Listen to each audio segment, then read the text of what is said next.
नमस्कार, capital TV Bihar देख रहे हैं आप और मैं हूं आपके साथ शिवानी रतूड़ी। बिहार के मोतिहारी जहरीली शराब कांड में पुलिस को बड़ी सफलता मिली, जहां इस पूरे मामले के पीछे एक्टिव बताए जा रहे आरोपी और अवैध स्पिरिट सप्लाई नेटवर्क के मास्टरमाइंड सतीश चौधरी को उत्तर प्रदेश के गाजियाबाद से गिरफ्तार किया गया। इस खतरनाक रैकेट की परतें तेजी से खुलने लगी। जांच में सामने आया कि आरोपी फर्जी और बिना रजिस्ट्रेशन वाली कंपनी के जरिए इस चीज का इस्तेमाल करने के नाम पर जहरीला केमिकल और स्पिरिट सप्लाई कर रहा था, जिसका इस्तेमाल अवैध शराब बनाने में किया गया। और इसी कारण मोतिहारी में एक हादसा हुआ, दर्दनाक हादसा हुआ। सरकार लगातार एक्शन मोड में है इस मामले में और ऐसे अपराधियों पर लगाम लगाने के लिए काम कर रही है और ये कार्रवाई भी इसी तर्ज पर देखी जा रही है। क्या कुछ हुआ है, आइए जानते हैं विस्तार से। मोतिहारी जहरीली शराब कांड में बड़ा खुलासा, मुख्य आरोपी गिरफ्तार। मोतिहारी में जहरीली शराब कांड मामले में बड़ी सफलता मिली है बिहार पुलिस को। इस कांड में मुख्य आरोपी और शराब सप्लाई करने वाली कंपनी के मालिक सतीश चौधरी को गाजियाबाद से गिरफ्तार किया गया। मोतिहारी पुलिस की टीम दिल्ली से सटे इस इलाके में छापेमारी कर उसे दबोचने के लिए पहुंची। मोतिहारी में जहरीली शराब पीने से 10 लोगों की मौत हो गई थी, जिसके बाद से ही पुलिस सप्लायरों के नेटवर्क को खंगाल रही थी। सतीश चौधरी न केवल कंपनी का मालिक है, बल्कि वो बड़े पैमाने पर बिहार में शराब सप्लाई भी करता है। पुलिस अब उससे पूछताछ कर पूरे गिरोह का पर्दाफाश करने में जुटी हुई है। दरअसल मोतिहारी में जिस स्पिरिट का इस्तेमाल कर जहरीली शराब बनाई गई थी, वो औद्योगिक इस्तेमाल के नाम पर नोएडा से मंगाई गई थी। इस स्पिरिट वाले जार पर super power 8W68 hydraulic oil लिखा हुआ था। बिहार पुलिस और मद्य निषेध उत्पाद एवं निबंधन विभाग की अब तक की जांच में इसका खुलासा हुआ है। पुलिस छापेमारी में अब तक ऐसे 26 लीटर वाले 50 से ज्यादा जार बरामद किए जाने की सूचना दे रही। मोतिहारी में शराब कांड मामले में 10 लोगों की मौत ने इस मामले को एक गंभीर रूप दे दिया। जांच में पता चला कि गिरफ्तार अभियुक्त राजा कुमार ने कन्हैया राय के साथ मिलकर स्पिरिट वाली जार मंगाई थी। स्थानीय सप्लाई चेन में इनकी भूमिका सबसे अहम है। इसके अलावा आत्मसमर्पण करने वाले सुनील शाह को भी भूमिका मिली है। उनके बीच पैसे के लेन देन के साक्ष्य मिले। एसआईटी ने जहरीली शराब बनाने वाली कंपनी के मालिक सह सप्लायर सतीश चौधरी को उत्तर प्रदेश के गाजियाबाद से गिरफ्तार किया। आरोपी एसएस केमिकल नाम से बिना किसी रजिस्ट्रेशन के फर्जी कंपनी चला रहा था, जिसके जरिए जहरीली स्पिरिट का अवैध निर्माण और सप्लाई की जा रही थी। गाजियाबाद से पूरे नेटवर्क को कंट्रोल कर रहा था आरोपी सतीश चौधरी। इसकी सप्लाई चेन बिहार समेत कई अलग जगहों पर राज्यों में शराब माफियाओं तक फैली हुई है।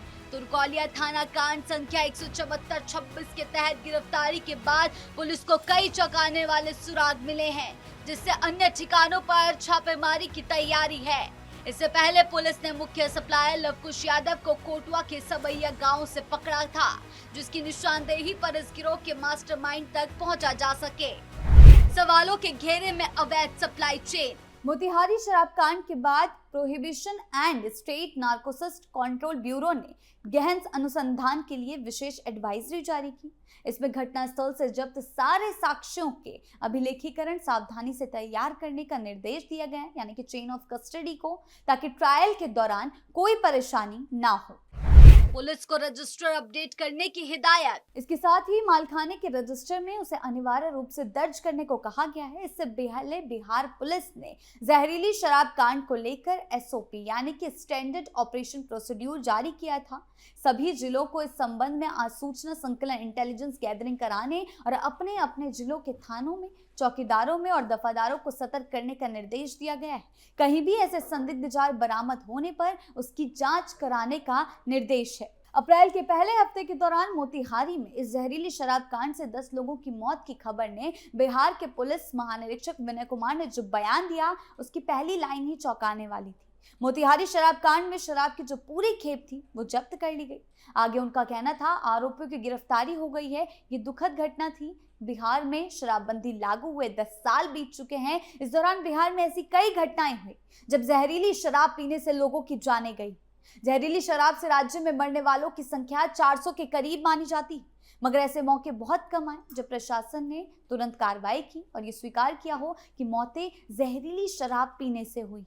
अनुमानन ऐसे मामलों को पुलिस संदिग्ध परिस्थितियों में हुई मौत बताती थी और मीडिया को विसरा की जांच रिपोर्ट आने तक रुकना पड़ता था, क्योंकि शराबबंदी की स्थिति में जहरीली शराब की उपलब्धता पुलिस के कामकाज पर सवालिया निशान लगाती है। 10 साल हो चुके हैं, लेकिन फिर भी वही चल रहा है। काम हो रहे हैं, कार्रवाई हो रही है, लेकिन लोगों की जान फिर भी जा रही है, जो सरकार पर और पुलिस दोनों पर कई सवाल खड़े करती है। इसे साफ संकेत माना जा रहा है कि अब शायद बिहार सरकार अपने शराबबंदी कानून की समीक्षा करने जा रही है। बिहार में 5 अप्रैल 2016 से लागू इस शराबबंदी कानून की समीक्षा कई वजह मानी जा रही है। पहली तो यही कि राज्य में शराबबंदी लागू है, मगर बिहार पुलिस इसे सख्ती से लागू नहीं करा पाई। शराब हर जगह आसानी से मिल जाती, इसके कारोबार को लेकर एक अर्थव्यवस्था खड़ी हो गई है। जहरीली स्पिरिट सप्लाई नेटवर्क की खुली पड़तें। राज्य के पूर्व पुलिस महानिरीक्षक ने साफ कहा है कि उनका मानना है काले धन और अपराध का आपस में गहरा रिश्ता है। शराबबंदी के बाद बिहार में 25,000 करोड़ रुपए का काले धन का कारोबार तैयार हो गया। जाहिर है कि अपराध को भी बढ़ा रहा है। नेता प्रतिपक्ष तेजस्वी यादव कई बार इस मामले में सरकार पर सवाल उठाते हैं। शराबबंदी के नाम पर बिहार में 40,000 करोड़ की समांतर अर्थव्यवस्था चल रही है। ये आंकड़े बड़े चढ़े हो सकते हैं, मगर इन्हें पूरी तरह खारिज नहीं किया जा सकता। साथ ही इसकी वजह से बिहार को होने वाले राजस्व आय का भी भारी नुकसान हो रहा है। 2015 से 16 तक उत्पाद शुल्क के रूप में बिहार को 3,142 करोड़ रुपए की आय होती थी, जो अब शून्य हो चुकी है। जाहिर है कि अगले 10 सालों में ये आय और बढ़ती। दूसरी बात यह है कि बीते साल हुए चुनाव में विकास और लोक कल्याणकारी योजनाओं के नाम पर बिहार सरकार ने लगभग 70 से 80 हजार करोड़ रुपए खर्च कर दिए। उसका खजाना खाली है। ऐसे में सरकार के सामने अपनी आय बढ़ाने की चुनौती है। मुमकिन है कि ये दबाव अगली सरकार को शराबबंदी कानून की समीक्षा के लिए मजबूर करे। समीक्षा की दूसरी वजह यह मानी जाती है कि शराबबंदी के बाद बिहार में ड्रग्स का चलन तेज हुआ। आंकड़े इसकी पुष्टि करते हैं।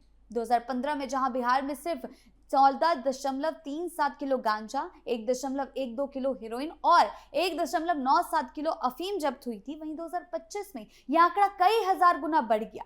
इस साल बिहार में 28,000 किलो गांजा, 2400 किलो अफीम और पापी स्ट्रॉ, 3.25 लाख बोतल कोडीन कफ सिरप और 3.48 लाख नशीली टैबलेट की बरामदगी हुई। तीसरी वजह यह है कि शराबबंदी के कारण बिहार की अदालतों और जेलों में कामकाज का बोझ बढ़ा है। अब तक शराबबंदी कानून के तहत बिहार में लगभग 6.5 लाख लोगों को सजा सुनाई जा चुकी है। इसके आर्थिक नुकसान भी है। शराबबंदी की वजह से कई देशी विदेशी पर्यटक बिहार में रात को रुकना पसंद नहीं करते, जिसका खामियाजा होटलों को भुगतना पड़ता है। ऐसे में माना जा रहा है कि सरकार की समीक्षा पर विचार कर सकती है। शराबबंदी कानून का विरोध बिहार के राजनेता लगातार कर रहे हैं। पहले इसका विरोध विपक्षी नेता करते थे, अब सहयोगी दल भी, जेडीयू के नेता भी इसके खिलाफ बीच बीच में बोलते रहते हैं। शराबबंदी कानून का सबसे मुखर विरोधी जनसुराज के नेता प्रशांत किशोर रहे।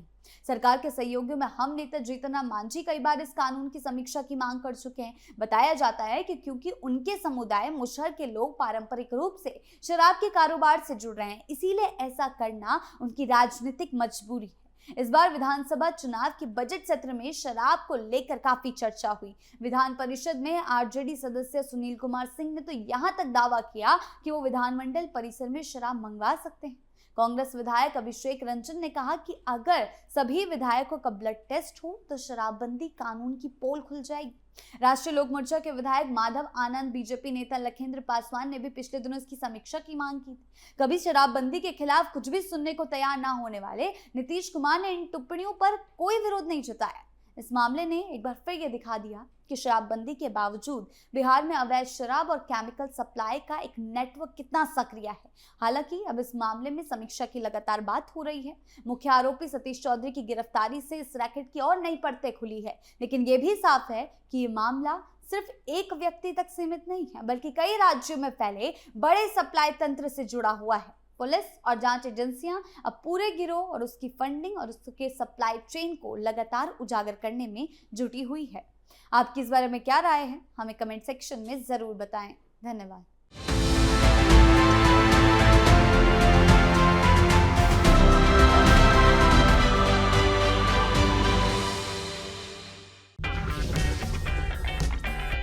अगर आपको हमारा वीडियो पसंद आया हो तो इसे लाइक करें, हमारे चैनल को सब्सक्राइब करें और हाँ, बेल आइकन दबाना ना भूलें ताकि आप तक हमारे वीडियो की नोटिफिकेशन पहुंचती रहे। आप अपना सुझाव हमें कमेंट बॉक्स में दे सकते हैं। हमारे साथ जुड़ने के लिए शुक्रिया।